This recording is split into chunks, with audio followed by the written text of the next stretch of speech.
Bismillah ya Rahman ya Rahim.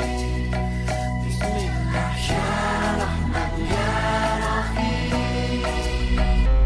Assalamualaikum warahmatullahi wabarakatuh. InsyaAllah hari ini kita akan mempelajari bab pertama, iaitu jual beli bagi subjek fiqh tingkatan 4. Para pelajar boleh merujuk kembali topik ini di dalam buku teks ataupun kitab fiqh mazhab Syafi'i Al-Fiqh Al-Minhaji pada halaman 1195. Ayo kita lihat apakah isi kandungan yang akan kita pelajari hari ini.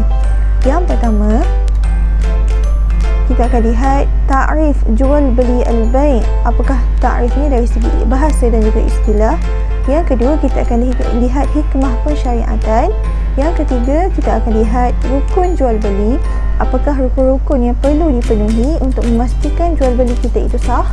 Yang keempat, syarat-syarat jual beli. Maka apakah syarat-syarat yang perlu kita penuhi untuk memastikan jual beli kita itu diterima oleh syarak.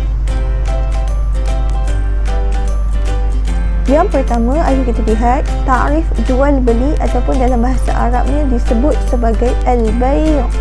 Yang mana dari segi bahasa, jual beli atau al-bai' ini merupakan pertukaran sesuatu dengan sesuatu.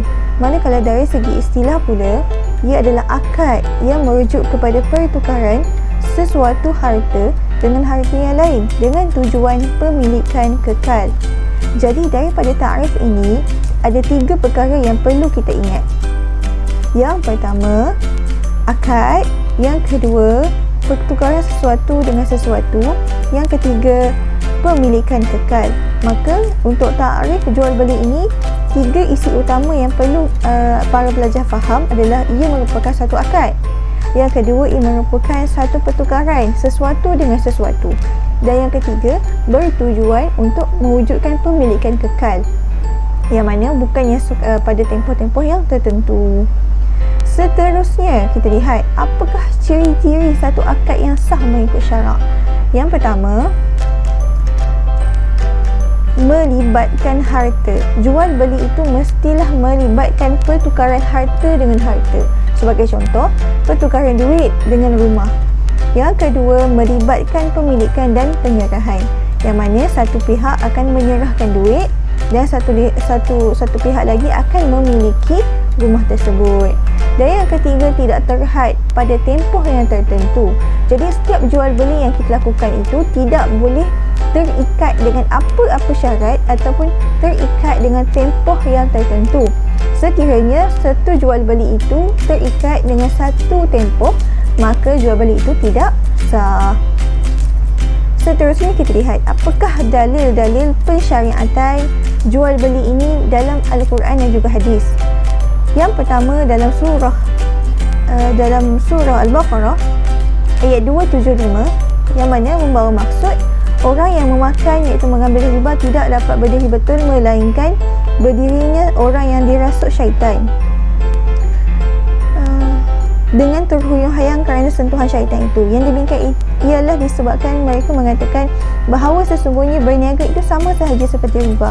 Padahal Allah telah menghalalkan berjual beli dan mengharamkan riba.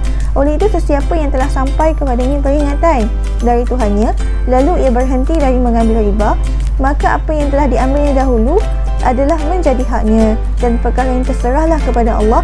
Dan sesiapa yang mengulangi lagi perbuatan mengambil riba itu, maka itulah ahli neraka, mereka kekal di dalamnya. Lalu potongan ayat iman nikah yang menunjukkan jual beli ini dihalalkan oleh Allah. Para pelajar boleh melihat pada ayat yang digariskan ini, wa halallahu al-bai'a wa harrama riba, yang mana membawa maksud padahal Allah telah menghalalkan berjual beli dan mengharamkan riba. Jadi ayat pertama ini secara jelas menyebut bahawa jual beli itu adalah perkara yang diharuskan di dalam Islam. Yang kedua, dalam surah An-Nisa ayat 29, ya ayyuhallazina amanu la ta'kulu amwalakum bainakum bil batil illa an takuna tijaratan an taradin minkum wa la taqtulu anfusakum innallaha kana bikum rahima. Yang mana membawa maksud, wahai orang yang beriman, janganlah kamu makan, iaitu gunakan harta-harta kamu sesama kamu dengan jalan yang salah, iaitu sama ada dengan jalan tipu, dengan jalan berjudi dan sebagainya. kecuali dengan jalan perniagaan yang dilakukan secara suka sama suka di antara kamu. Dan janganlah kamu berbunuh-bunuhan sesama sendiri. Sesungguhnya Allah sentiasa mengasihani. Lalu potongan ayat yang menunjukkan bahawa jual beli ini harus adalah tijarah.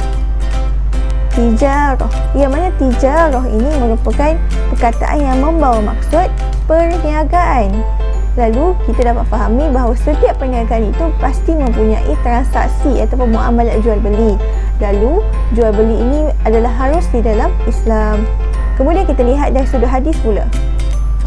Dalam satu hadis yang diriwayatkan oleh Zubair bin Awam radhiyallahu anhu dari Nabi sallallahu alaihi wasallam, sabdanya, apabila kamu menyiapkan seutas tali lalu pergi mencari kayu api, kemudian dibawanya seikat kayu di punggungnya lalu dijualnya dan Allah memberi kecukupan bagi keinginannya, itulah yang lebih baik baginya daripada ia meminta-minta kepada orang yang banyak diberi ataupun tidak.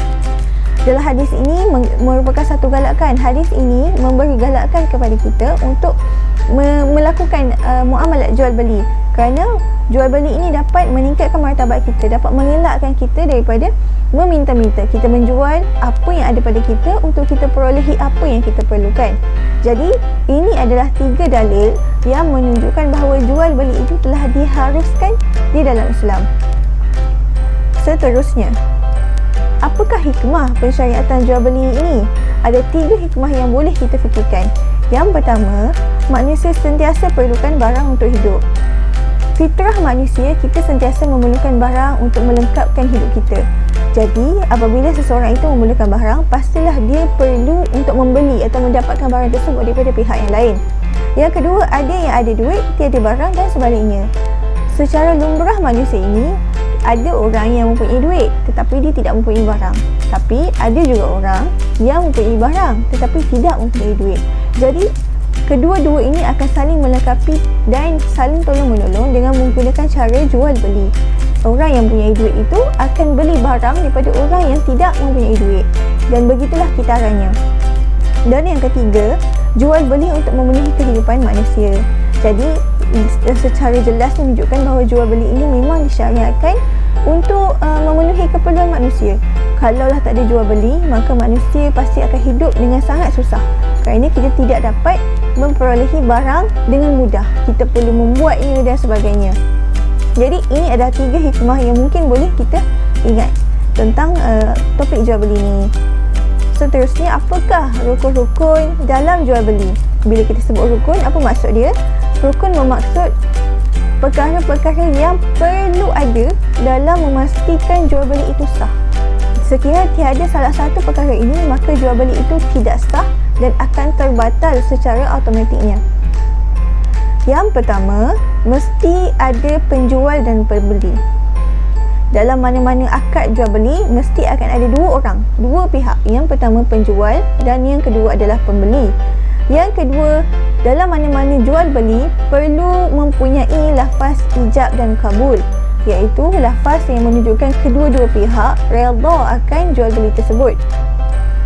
Dan yang ketiga, mempunyai barang yang dijual. Dalam mana-mana jual beli, pasti jual beli tersebut mempunyai barang yang akan dijual dan akan diserahkan kepada pembeli. Lalu kita lihat apakah syarat-syarat dia. Syarat-syarat bagi setiap salah satu rukun ini sangat banyak, ya. Jadi kita akan lihat satu persatu.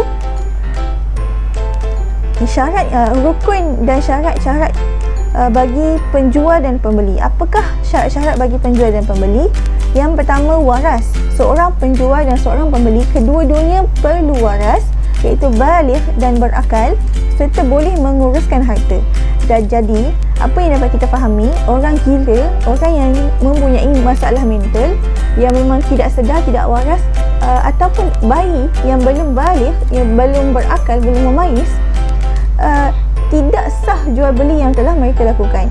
Dan yang kedua, penjual dan pembeli adalah orang yang berbeza. Tidak boleh dan tidak sah mana-mana jual beli yang mana pembeli itu orang yang sama ataupun penjual itu orang yang sama. Sebagai contoh, Ali menjual barang laptop miliknya kepada dirinya sendiri, maka itu bukan dinamakan sebagai jual beli, kerana penjual dan pembeli adalah orang yang sama. Dan yang ketiga, boleh melihat menurut pandangan boleh melihat menurut pandangan mazhab Syafi'i. Syarat yang ketiga ini hanyalah pada pandangan mazhab Syafi'i, yang mana mazhab Syafi'i berpandangan bahawa setiap penjual dan juga pembeli itu perlu mempunyai penglihatan. Bagi mereka, pandangan Syafi'i berpandangan bahawa individu yang tidak mempunyai penglihatan seperti buta, maka tidak sah jual beli yang dilakukannya. Dan yang keempat, mesti bebas dan tiada paksaan. Dengan arti kata lain, dia melakukan jual beli itu bukan atas dasar paksaan, bukan atas dasar dia diugut dan sebagainya, tetapi jual beli itu berlaku disebabkan kerelaan hatinya. Kemudian rukun yang kedua iaitu sirah. Sirah itu bermaksud lafaz. Jadi lafaz sirah yang ada dalam jual beli itu, penjual dan pembeli sepakat pada barang dan harga. Maksudnya penjual itu tahu barang apa yang dijual dan sepakat bersama-sama dengan pembeli. Begitu juga dalam bab harga. Kedua-duanya sepakat dalam pada harga tertentu. Sebagai contoh, Ali dan Ahmad Ali penjual dan Ahmad pembeli. Ali dan Ahmad telah bersepakat untuk menjual sebuah laptop dengan harga RM2,000 mesra. Maka sirah yang digunakan itu mestilah sama, iaitu saya menjual laptop ini dengan harga RM2,000 dan Ahmad pula berkata saya membeli laptop ini dengan harga RM2,000. Yang kedua, tidak wujud tempoh yang lama antara ijab dan qabul. Maksudnya dalam apa-apa bentuk jual beli, tidak boleh ada satu masa yang terlalu lama antara ijab. Sebagai contoh, Ali kata saya jual laptop ni kepada awak RM2,000, tetapi selepas beberapa jam Ahmad terus mendiamkan diri. Jadi tak boleh ke dalam mana-mana jual beli, ijab dan qabul itu mesti berterusan. Selepas berlakunya ijab, lafaz daripada penjual, maka perlu berlakunya qabul, lafaz daripada pembeli. Dan akad tidak diikat dengan syarat atau tempoh yang tertentu. Mana-mana akad yang berlaku dalam jual beli ni tak boleh ada apa-apa syarat-syarat yang disertakan. Sebagai contoh, Ali kata kepada Ahmad, Ahmad, aku jualkan laptop ini dengan harga RM2,000 kepada engkau, tapi dengan syarat engkau kena pulangkan kepada aku selepas 3 bulan. Jadi jual beli itu tidak sah sebab berlakunya syarat, berlakunya perjanjian, iaitu pada tempoh yang tertentu. Kemudian kita lihat rukun yang ketiga, iaitu barang yang dijual. Barang itu mestilah wujud. Tidak boleh menjual barang yang tidak wujud. Sebagai contoh, Ali berkata kepada Ahmad, Ahmad, aku jual ikan yang berada di lautan dengan harga RM20. Maka Ahmad kata, aku beli ikan yang berada di lautan dengan harga RM20. Dalam kes ini, jual beli tidak sah kerana ikan itu belum ditangkap, maka ikan itu belum wujud. Yang kedua, barang tersebut mestilah yang bernilai dan bermanfaat menurut syarak.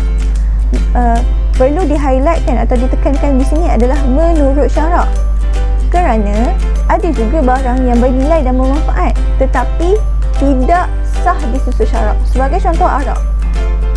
Yang mana arak ini memang ada nilai dia, memang ada manfaat bagi orang-orang yang meminumnya, bagi orang-orang yang mungkin bukan Islam, tetapi menurut syarak dia adalah satu barang yang tidak bernilai dan juga tidak bermanfaat kerana ia jelas diharamkan di dalam Islam.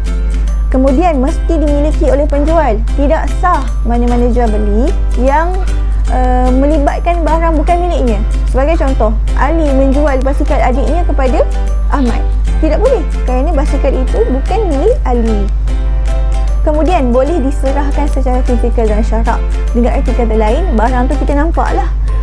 Contoh satu jual beli yang tidak sah, Ali kata pada Ahmad, wahai Ahmad, aku jual kepada engkau oksigen yang berada di udara ini dengan harga RM20. Dan maka jual beli tersebut tidak sah kerana pertama, oksigen itu tidak dimilikinya. Yang keduanya, oksigen itu tidak berada dalam bentuk fizikal yang boleh dijual dan diserahkan kepada pembeli. Jadi ini adalah 3 rukun dan syarat-syaratnya yang perlu dipenuhi untuk memastikan setiap jual beli yang kita lakukan itu sah menurut syarak. Dan tutup pembelajaran kita hari ini untuk bahagian pertama, topik jual beli, dengan satu riwayat hadis riwayat At-Tirmizi yang mana membawa maksud sesungguhnya para peniaga akan dibangkitkan pada hari kiamat dalam keadaan yang berdosa, melainkan orang yang bertakwa kepada Allah, berbuat kebaikan dan jujur. Jadi ini adalah pesanan Nabi SAW kepada kita seandainya kita berniat untuk melibatkan diri kita dalam sektor perniagaan.